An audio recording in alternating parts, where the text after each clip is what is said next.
ఇది ఉన్నట్టున్నట్టే సడన్లీ కండ్లకి అనేది రెడ్గా మారి అవట్లకి కండ్లు ముంచుకొని పోతున్నాయి. నేను ఎప్పుడు చూడలే, ఇన్నేళ్ళయి ఇట్లా అయింది ఒక్కసారి కూడా చూడలేదు.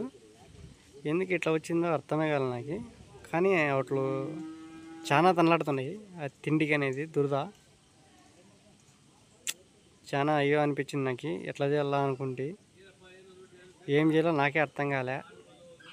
ఇంకా మనకి యూజ్ చేస్తాం కదా కన్ ట్యూబ్, సన్నవి ట్యూబులు, దాన్ని వాడిన.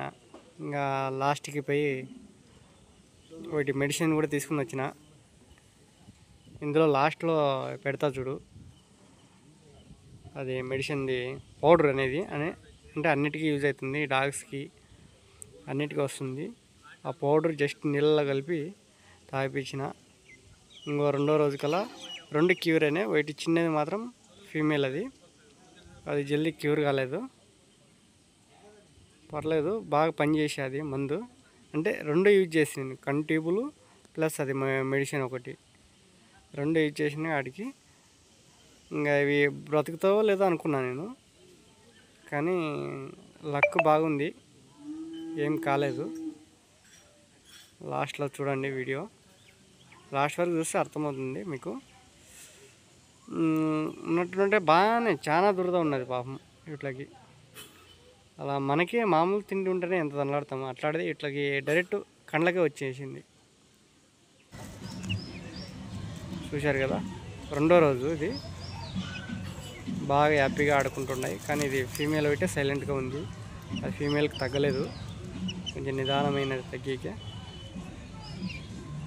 వాటికి ఇంకొక దానికి కూడా ఉన్నది అట్లే లైట్గా. మెల్ల క్యూర్ అయ్యాక 4-5 డేస్ అయింది. చూశారు కదా ఎంత బాగున్నాయి ఇవి, ఫ్రీగా బాగా. ఇవి చిన్న పిల్లలు ఉన్నప్పుడే ఎక్కువ రోగాలు వచ్చేది. చిన్నప్పుడు బాగా చూసుకుంటే పెద్దగా అయ్యాక ఏం ప్రాబ్లం రావు. ఇవే కాదు, కుక్కలు కూడా అంతే కదా, చిన్నప్పుడు ఉన్నప్పుడు ఇబ్బంది, పెద్దగా అయినాక బాగా అవుతుంది.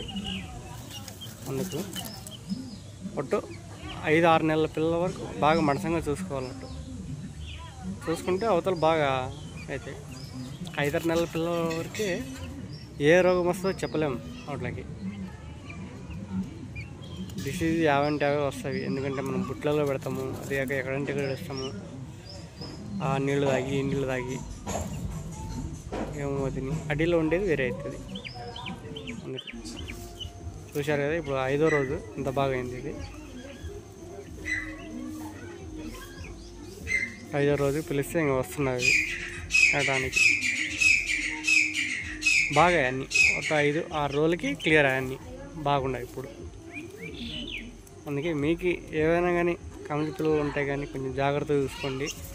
ఎప్పుడు అవుట్ల మీద ఫోకస్ ఉండాలా, ఎందుకంటే ఎప్పుడు ఏమవుతుందో చెప్పలేము. అందుకు అవుట్ల మీదే నిఘతో ఉండేటట్టయితే సాకాల, లేదంటే సాకకూడదు, పెంచకూడదు. ఇవే కాదు, ఏదైనా అంతే.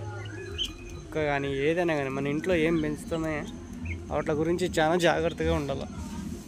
ఎంత జాగ్రత్తగా ఉంటే అంత చూసుకోవచ్చు. మెయిన్ ఎవరు తెచ్చి ఎవరు దాస్తారో వాళ్ళొక్కటే బాగా చూసుకుంటారు, మిగతా వాళ్ళు ఎవరు బాగా చూసుకోరు. ఇంట్లో అమ్మ ఉంది, వాళ్ళు నాయన ఉన్నాడు, వాళ్ళు ఉంటారు, వీళ్ళు ఉంటారని మనం ఇంట్లో పెట్టిపోతే సరిగా చూసుకోరు. వాళ్ళకి గుర్తు కాదు చూసుకోవాలన్న. వాళ్ళకేమి గింజలు వేస్తే, లేదంటే ఆడుందో ఆడే ఉంటుంది. మనం బయట పెట్టినా బయటే ఉంటుంది, కాసుకలు వచ్చినా ఎగురుతాయి. అందుకే చాలా సేఫ్టీగా చూసుకోవాలి. ఇది చూశారు కదా, ఇదే లాస్ట్ పౌడర్. ఈ పౌడర్ చూపిస్తే మీకు మెడిసిన్ దొరుకుతుంది.